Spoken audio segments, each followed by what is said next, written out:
नमस्कार, भारत लाइव देख रहे हैं आप। केंद्रीय मंत्रिमंडल में शामिल होने को लेकर लगातार चर्चा है और ऐसे में चिराग पासवान आज पटना लौट चुके हैं। दरअसल लंबे समय से चिराग पासवान दिल्ली में थे, तो चर्चा ये थी कि चिराग पासवान और अमित शाह के साथ मुलाकात हुई है। कई बातों को लेकर चर्चा थी, कई राजनीतिक कयास लगाए जा रहे थे, लेकिन अब सब कुछ स्पष्ट होता हुआ नजर आ रहा है।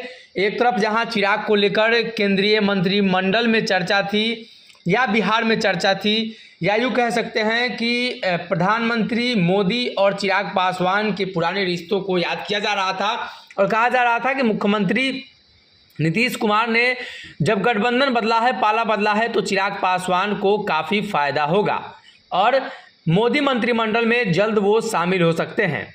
लेकिन इसी बीच एक बड़ी खबर भी निकलकर सामने आ रही है मोदी मंत्रिमंडल में शामिल होने को लेकर, जहां चिराग पासवान के द्वारा ये दावा बार बार किया जाता रहा है कि इस बारे में कोई चर्चा नहीं है। लेकिन वहीं अगर बात करें तो ये खबरें इतनी तेज़ी से फैलती हुई नज़र आ रही थी कि चिराग पासवान ने भी आज बड़ा बयान दे दिया है।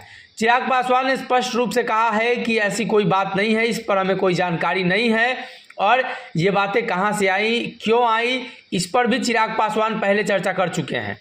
अब कहीं ना कहीं चिराग पासवान लगातार इस बात को लेकर चर्चा कर रहे हैं, तो मोदी मंत्रिमंडल और अमित शाह के साथ बातचीत, ये तमाम कयास हैं। चिराग आज पटना लौटे हैं, पटना में एक कार्यक्रम में भी मौजूद थे।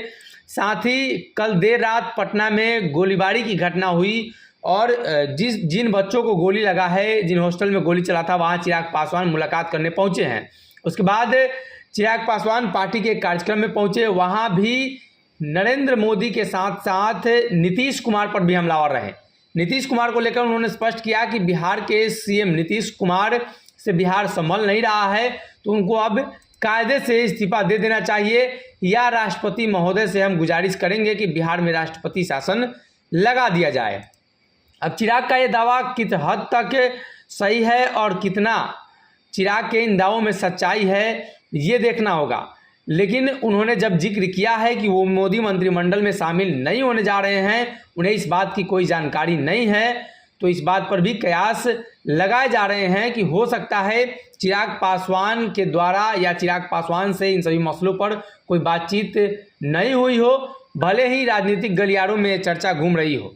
अब देखना ही होगा कि चिराग पासवान इस मसले को लेकर सार्वजनिक तौर पर कब बयान देते हैं।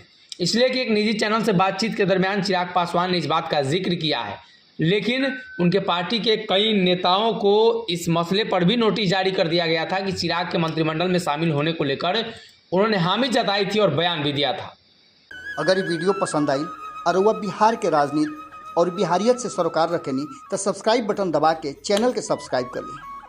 ओजे एगो घंटी बा, ओकरा बटन दबा देला से कुल सटीक और मारक खबर रुआ मुफ्त में मिल जाई। अगर रुआ पत्रकारिता के हमनी के नया प्रयोग में सहयोग कर चाहतानी तो ज्वाइन बटन दबा दी। पेटीएम नंबर नोट कर ली 9386816700। धन्यवाद।